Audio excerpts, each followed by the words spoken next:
Nearly 400,000 embryos, which are fertilized eggs that have been developed for 6 or fewer days, have been frozen and stored since the late 1970s.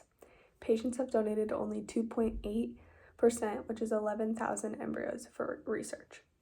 Today, I'm here to inform the Communication 110 students about embryo adoption, and my name is Mallory Moore.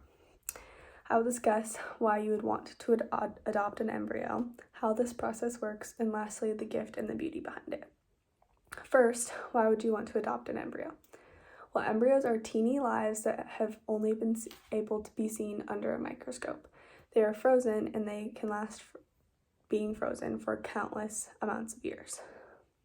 Embryo adoption is important because it gives these teeny tiny humans a chance at life. Oftentimes, people who cannot conceive a baby will adopt an embryo and have it implanted in them and carry that baby until birth and then raise it as a child. And how does this process work? First, the adoptees would fill out paperwork in an application, be matched with the donor, and then able to adopt the embryo, just like a regular adoption, except for you adopt something that's super teeny and you can only see under a microscope rather than a baby. Next, the donor embryo is implanted into the adoptee's mother's uterus, just like traditional IVF. The probability of implantation is only 47.2%, so a lot of times people do this process more than once, and that statistic is found on parents.com. What is the gift and the beauty behind it? Well, an adopting mother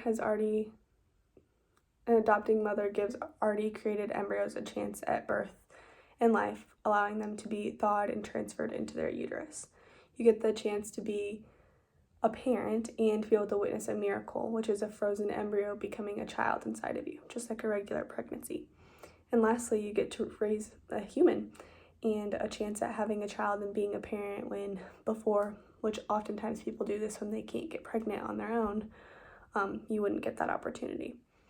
Today we have learned about embryo adoption. Our 3 main topics of discussion are why you would want to do this, how this process works, and what the gift and the beauty is behind it. Thank you for listening.